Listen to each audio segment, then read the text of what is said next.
মমতা ব্যানার্জি আবার হারলো আজকে সুপ্রিম কোর্টে। আটকাতে গেছিল ছাত্রকে, সপাটে থাপ্পড় দিয়েছে সুপ্রিম কোর্ট।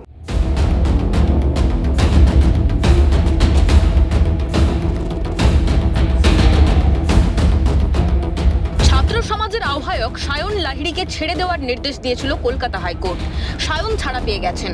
হাইকোর্টের রায়ের বিরোধিতা করে সুপ্রিম কোর্টে গিয়েছিল রাজ্য। মামলা খারিজি করে দিয়েছে শীর্ষ আদালত। বহাল রেখেছে কলকাতা হাইকোর্টের নির্দেশ। শীর্ষ আদালত সাফ জানিয়ে দিয়েছে সায়নের জামিন মঞ্জুর হওয়াই উচিত। নবান্ন অভিযানে গোলমালের অভিযোগে সায়ন লাহিড়ীকে গ্রেফতার করেছিল পুলিশ। সায়নের গ্রেফতারি নিয়েও প্রশ্ন তুলেছে সুপ্রিম কোর্ট। বিচারপতি পারদিওয়ালার প্রশ্ন, 100 জনের মধ্যে ওই একজনকে কেন গ্রেফতার করলো পুলিশ? আজকে সুপ্রিম কোর্টে বিনীত গোয়েল আর তার মালিক মমতা ব্যানার্জি থাপ্পড় খেয়েছে। এক লাইন অর্ডার দেয়নি, শুনে ডিসমিস করে দিয়েছে এসএলপি। লজ্জা ছাড়া মমতা ব্যানার্জি। সুপ্রিম কোর্ট আজকে বিনীত গোয়েল, মমতা ব্যানার্জি, রাজীব কুমারকে একসঙ্গে থাপ্পড় লাগিয়েছে। গতকালই ভবিষ্যৎবাণী করেছিলাম কলকাতায় থাকা অবস্থায় সাংবাদিক বন্ধুদের কাছে, যে হাইকোর্টে এক গালে থাপ্পড় খেয়েছে, গাল লাল হয়েছে, সুপ্রিম কোর্টে গেছে আর এক গালে থাপ্পড় খেয়ে নন্দলাল হয়ে ফিরত আসবে। এমন নির্লজ্জ সরকার, দোকান কাটা, বারবার আদালতে যায়, আদালতের কাছ থেকে থাপ্পড় খেয়ে ফিরে আসে, তাও লজ্জা শরম নেই। প্রশ্ন উঠছে সরকারের ভূমিকা নিয়ে।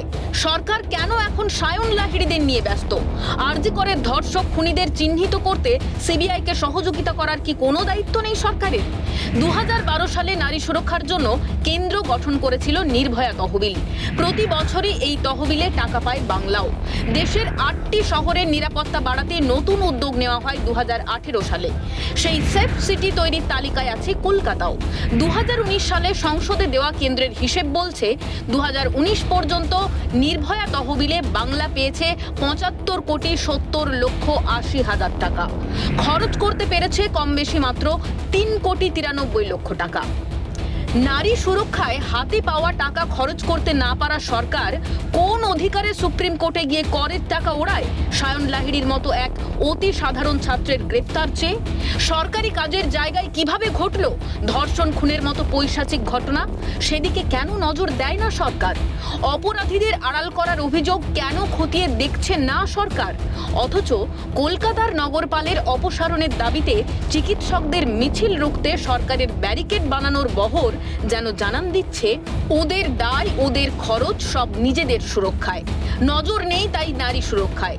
প্রশ্ন উঠছে ভালো কাজে নজর না দিয়ে সরকারের নজর কেন সমালোচকদের গ্রেফতারিতে? একটা মেয়ের ক্ষতবিক্ষত দেহ দেখেও কেন বলা হয়েছিল আত্মহত্যা? তদন্ত না হতেই কেন অরক্ষিত রাখা ছিল ঘটনাস্থল? কেন তড়িঘড়ি দাহ করা হয়েছিল দেহ? দুদিন যেতেই কেন ভাঙা হয়েছিল অকুস্থলের দেওয়াল?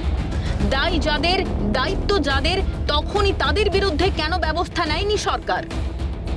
বাংলার মুখ্যমন্ত্রী আপনার সরকারের বিরুদ্ধে, আপনার মন্তব্যের বিরুদ্ধে এত প্রতিবাদ, কই কলকাতার পুলিশ কমিশনার বিনীত গোয়েলকে তো সরালেন না? কই স্বাস্থ্য দপ্তর থেকে সন্দীপ ঘোষকে তো সরালেন না?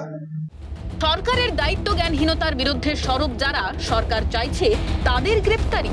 সায়নের জামিন মঞ্জুর হওয়া উচিত বলে শীর্ষ আদালতের মন্তব্য কি আদৌ হুঁশ ফেরাতে পারবে এই সরকারের? ক্যালকাটা নিউজ।